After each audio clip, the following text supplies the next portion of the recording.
Barrister Suman সহ অন্যান্য রাজনীতিবিদদের আটক এবং তাদের মানবাধিকার বিষয়ে সেদেশের ফেডারেল পার্লামেন্টে উদ্বেগ জানিয়েছে।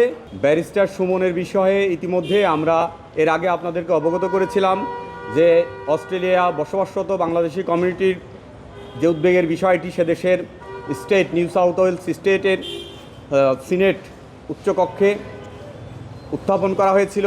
এরই ধারাবাহিকতায় অস্ট্রেলিয়ার ফেডারেল পার্লামেন্টের shadow minister mister Jamie Shefi আবারও বাংলাদেশের মানবাধিকার বিষয়ে বিশেষ করে ব্যারিস্টার সুমন সহ অন্যান্য রাজনীতিবিদদের আটক এবং তাদের মানবাধিকার বিষয়ে সেদেশের ফেডারেল পার্লামেন্টে উদ্বেগ জানিয়েছে এবং সেই উদ্বেগের বিষয়টি যখন তিনি পার্লামেন্টে উত্থাপন করেন সেই বিষয়ে তখন সেখানে তিনি বলেছেন যে সারা পৃথিবীর মতো অস্ট্রেলিয়াও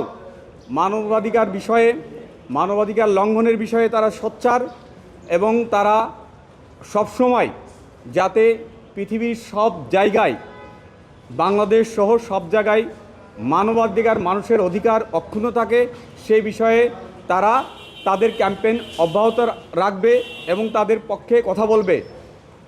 সেখানে তিনি ব্যারিস্টার সুমন সহ বাংলাদেশে যে সমস্ত রাজনীতিবিদদের দীর্ঘদিন এদেশের 2024 সালের পর থেকে আটক রেখেছে এবং তাদের যে কারাগারে থাকাকালীন সময়ে তাদের খাদ্য, তাদের স্বাস্থ্য, তাদের চিকিৎসার বিষয়টি উল্লেখ করে এই বিষয়ে তাদের উদ্বেগ প্রকাশ করেছে এবং তাদের যে প্রত্যাশা বাংলাদেশের সরকারের সাথে অস্ট্রেলিয়ান সরকার যাতে এ বিষয়ে সুষ্ঠুভাবে গঠনমূলক আলোচনার মাধ্যমে তারা যাতে বাংলাদেশের প্রচলিত আইন এবং সংবিধান অনুযায়ী সুষ্ঠু বিচার পায় সে বিষয়ে আশাবাদ ব্যক্ত করেছেন।